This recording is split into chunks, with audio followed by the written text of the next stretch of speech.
Once the delegates who met in Philadelphia in 1787 finished their work, the next step was to determine whether or not to ratify the Constitution and bring a new government into being. Ratifying conventions were held in each state, in which elected delegates debated and ultimately voted on whether to approve or reject the Constitution. Only once 9 states ratified the Constitution would it go into force. This was by no means a sure thing. There is a great deal of debate over the Constitution and whether it actually represented an improvement over the Articles of Confederation. It's important to understand a little bit about that debate because some of the fault lines of disagreement over the Constitution have animated much of the political debate in this country up to the current day.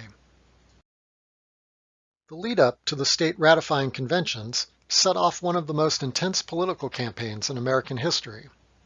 Rather than a campaign about what candidate to vote for, this was a campaign about what type of government the United States should have.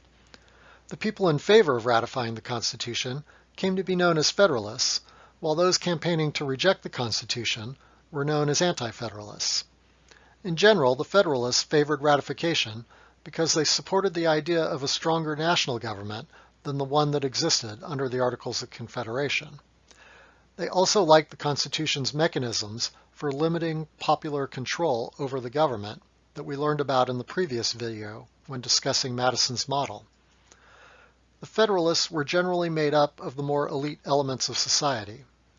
They had visions of building a great nation and believed the Constitution was the vehicle that would make that possible.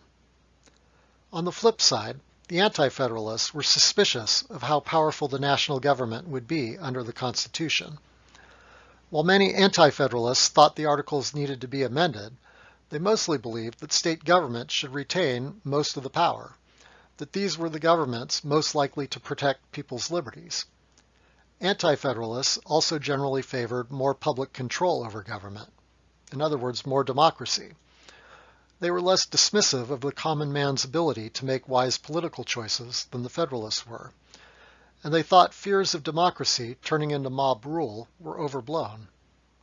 The Anti-Federalists primarily consisted of the small farmers and laborers who had just begun to gain political influence at the state level and were not excited about giving up that influence to a new, powerful national government.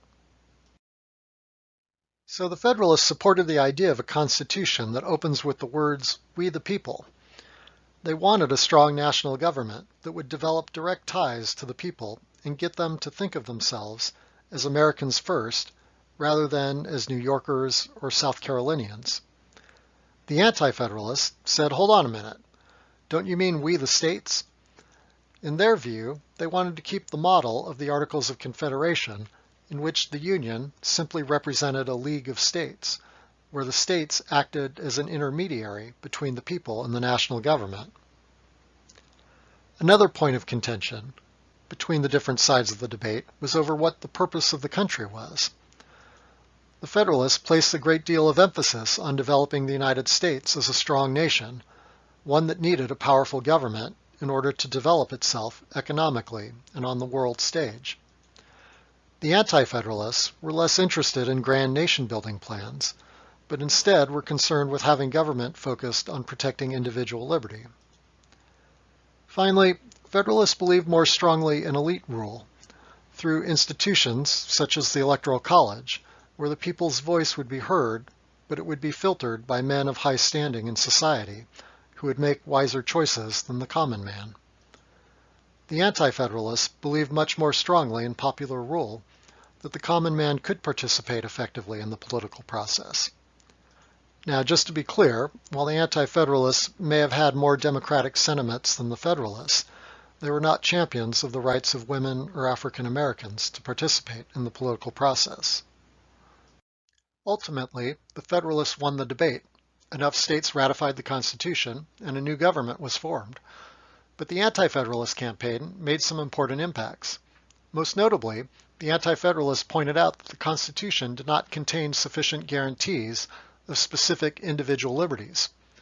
This point was strong enough that some states approved ratification, but with the understanding that one of the first orders of business of the new government would be to adopt a Bill of Rights.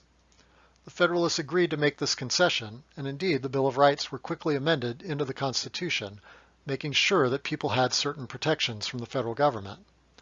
We'll talk more about that in the module on civil liberties. Beyond the Bill of Rights, anti-Federalist ideas have also been an important source of inspiration for changes to the Constitution over time to make it more democratic. Some of those actions to democratize American government include the gradual expansion of voting rights to include white men, regardless of property status, women, and African Americans, the direct election of senators by the people rather than by state legislatures, and changes to the Electoral College that have given the people more of a say in the election of the president rather than the electors in the Electoral College. Now that last one's a bit complicated, as we still do not elect the president by national popular vote. That's a story for a future module.